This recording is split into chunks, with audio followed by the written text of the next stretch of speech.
Olá, eu sou Irã Sartori, engenheiro sanitarista. O tema deste vídeo é o acondicionamento dos resíduos sólidos. Em primeiro lugar, o que seria o acondicionamento dos resíduos sólidos? O acondicionamento dos resíduos sólidos é tudo aquilo que nós fazemos para arrumar o lixo no ponto de sua produção, até o momento que ele será coletado. Também nós podemos entender o acondicionamento como sendo uma forma de conter o lixo para evitar que ele se espalhe, para evitar que ele exale odores para a vizinhança, para o ambiente onde ele se encontra. O acondicionamento é uma atividade que sempre ocorrerá nas residências, no comércio, vai ocorrer também nos hospitais, na construção civil e na indústria de uma maneira geral. Se o lixo não for acondicionado devidamente, ele pode provocar uma perda de estética, pode atrapalhar a estética da residência, a estética dos locais de trabalho e poderá também disseminar doenças na medida que ele vai atrair vetores. Além disso, o lixo, quando não é devidamente acondicionado, ele é uma fonte de risco de acidentes, principalmente na indústria. E o que é necessário para se acondicionar os resíduos sólidos? De uma maneira geral, os resíduos sólidos são acondicionados em recipientes.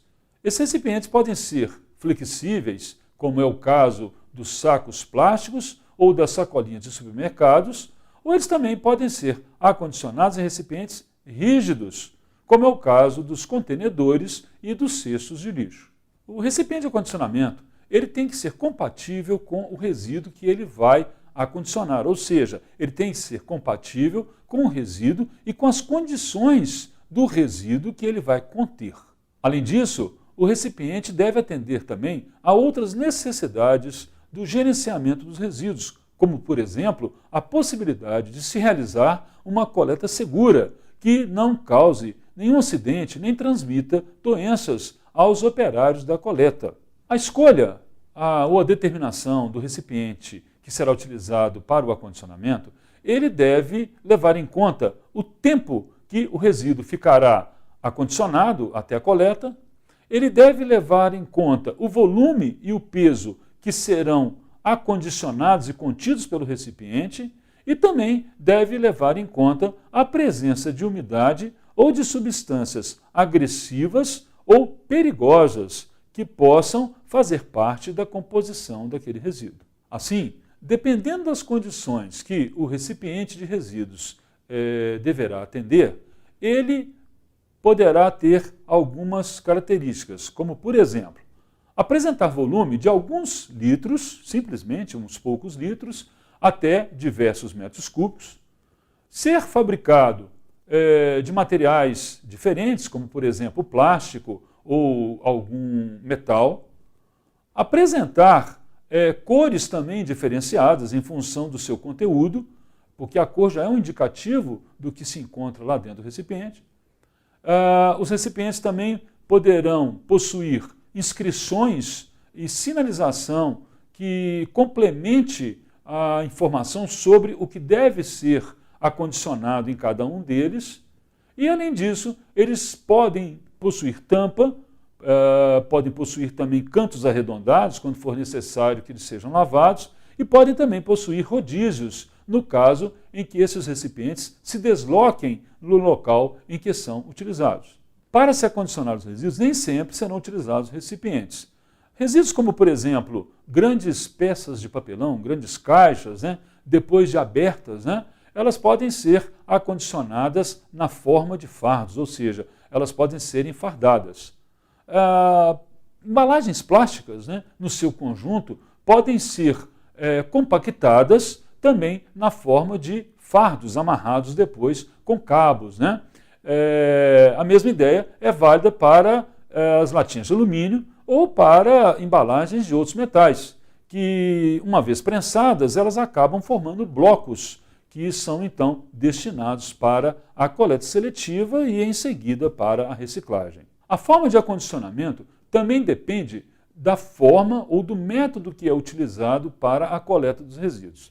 Assim, os resíduos podem ser acondicionados todos juntos, misturados em um único recipiente, quando nós temos uma coleta de resíduos misturados. Eles podem ser acondicionados separados em 2 recipientes, um para resíduos secos, que são basicamente as embalagens, e outro para os resíduos úmidos, que são basicamente os resíduos alimentares, quando nós temos a coleta de secos e úmidos. Também em 2 recipientes nós podemos fazer um outro tipo de separação.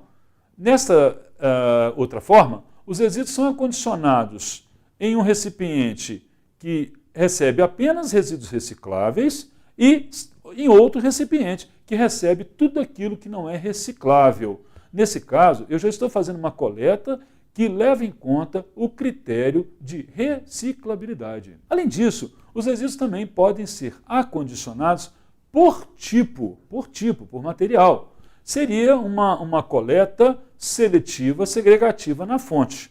Neste caso, como seria feito? Seriam utilizados vários recipientes, ou seja, por exemplo, vários sacos plásticos, cada um recebendo apenas um tipo de material.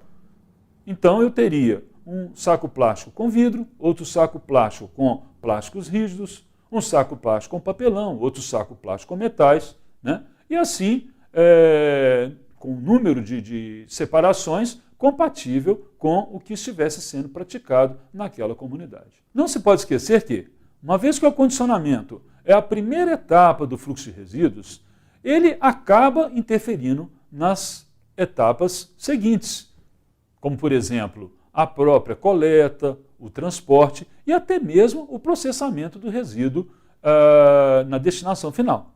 Assim, de uma maneira conclusiva, podemos dizer que o correto acondicionamento, o acondicionamento bem feito dos resíduos sólidos, acaba trazendo inúmeras vantagens. Se não, vejamos. Primeiro, melhora a estética dos locais de convívio e dos locais de trabalho, na medida em que o lixo fica todo organizado dentro dos recipientes adequados e definidos para este fim. O acondicionamento ele também contribui para reduzir o risco dos acidentes. O correto acondicionamento também diminui a disseminação de vetores de doenças e, por extensão, a disseminação destas próprias doenças. Contribui ainda para a redução do desperdício, facilita a recuperação dos resíduos para a reciclagem, contribui para a preservação dos recursos naturais e, principalmente caracteriza uma ação, caracteriza uma opção pela sustentabilidade ambiental.